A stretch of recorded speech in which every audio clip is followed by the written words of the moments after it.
नमस्कार, मी अनिल जाधव. तुम्ही बघताय आपलं अग्रवन. मार्च महिन्यात अवकाळी पावसामुळं अनेक जिल्ह्यांमध्ये शेती पिकांचं नुकसान झालं होतं. आता मार्च महिन्यात अवकाळी पावसामुळं झालेल्या नुकसानीपोटी शेतकऱ्यांना मदत देण्यासाठी शासन निर्णय जारी करण्यात आला आहे. मग नेमकं कोणत्या जिल्ह्यासाठी किती मदत शासनानं मंजूर केली आहे, किती शेतकऱ्यांना या मदतीचा लाभ मिळणार आहे, याचा आढावा आता आपण या व्हिडिओतून घेण्याचा प्रयत्न करणार आहोत. आता आपल्या सगळ्यांना माहिती आहे की 2026मध्ये देखील अगदी जानेवारीपासून ते एप्रिलपर्यंत वेगवेगळ्या टप्प्यांमध्ये अवकाळी पावसामुळे शेती पिकांचं नुकसान झालं होतं. यामध्ये जानेवारी महिन्यात जी आपली पिकं होती, कापूस असेल किंवा काही भागामध्ये तूरचं देखील नुकसान झालं होतं. त्यासोबतच रब्बी पिकांचं देखील नुकसान झालं होतं, फळपिकांचं देखील नुकसान झालं होतं. या नुकसानीपोटी राज्य सरकार वेगवेगळ्या टप्प्यांमध्ये शेतकऱ्यांना मदत करतं. आता काल म्हणजेच 5 जून रोजी राज्य शासनानं एक शासन आदेश काढला. या शासन आदेशामध्ये म्हणजे या शासन निर्णयामध्ये सरकारनं 4 जिल्ह्यांसाठी मार्च महिन्यात झालेल्या अवकाळीपोटी मदत जाहीर केली आहे किंवा मंजूर केली आहे. आता यापूर्वी देखील म्हणजे एप्रिल महिन्यात देखील काही जिल्ह्यांसाठी सरकारनं मदत जाहीर केली होती.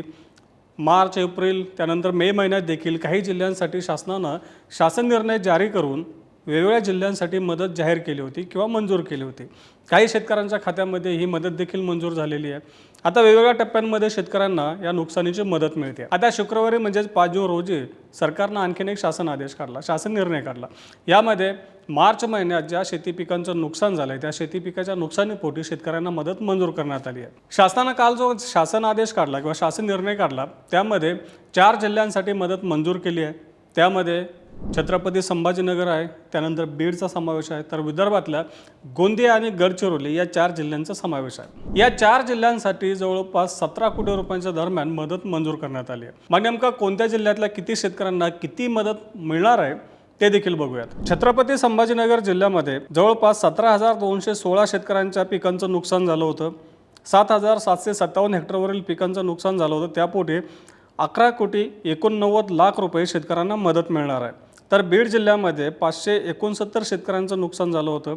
बाधित क्षेत्र जे होते ते 226 हेक्टर होतं आणि या शेतकऱ्यांना 41 लाख रुपयांची मदत मंजूर करण्यात आली आहे. म्हणजेच बीड आणि छत्रपती संभाजीनगर या 2 जिल्ह्यांमध्ये 12,30,00,000 रुपयांची मदत शेतकऱ्यांना देण्यात येणार आहे. जे काही आपला गोंदिया आणि गडचिरोली आहे त्यामधलं देखील बघूयात. आता गोंदिया जिल्ह्यामध्ये जवळपास 465 शेतकऱ्यांच्या 185 हेक्टरवरील पिकांचं नुकसान झालं होतं. या नुकसानीपोटी 31 लाख रुपयांची मदत मंजूर करण्यात आली आहे.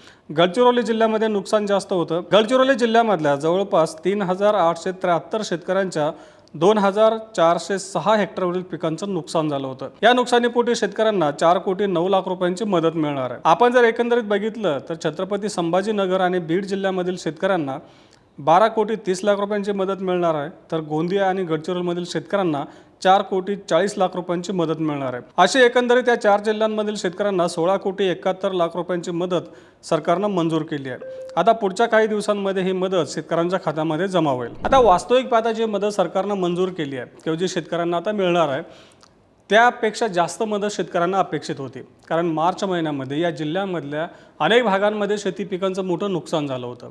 त्यामुळे शेतकरी टीका करतायत की शासनानं पंचनामे व्यवस्थित केले नाही, अनेक शेतकऱ्यांना या मदतीपासून वंचित ठेवण्यात येत आहे आणि कमी मदत सरकारनं मंजूर केली आहे. आता तुम्हाला काय वाटतं, याआधी तुम्हाला काही मदत मिळाली आहे का आणि ती पुरेशी होती का? की या शेतकऱ्यांनी या 4 जिल्ह्यामधील शेतकऱ्यांनी जे सांगितलं की आम्हाला मदत कमी मिळाली, काही शेतकऱ्यांचं म्हणणं आहे की आम्हाला मदतीपासून वंचित ठेवलं, तुमच्याविषयी देखील तसं घडलं आहे का? तुमचं पिकाचं नुकसान झालं असेल परंतु तुम्हाला मदतीपासून वगळलं किंवा मदत जी मिळाली असेल तर ती कमी असेल, आम्हाला कमेंट बॉक्समध्ये नक्की कळवा. तसं रोज सायंकाळी 8 वाजता मार्केट इंटेलिजन्स या सेगमेंटमधून आपण शेतीमालाचा बाजारभाव, शासनाची मदत, सरकारी धोरणं यांचा आढावा घेत असतो. त्यासाठी आपल्या अग्रवनच्या चॅनलला नक्की सबस्क्राईब करा आणि हा व्हिडिओ जास्तीत जास्त शेतकऱ्यांपर्यंत पोहोचवण्यासाठी लाईक आणि शेअर करायला विसरू नका.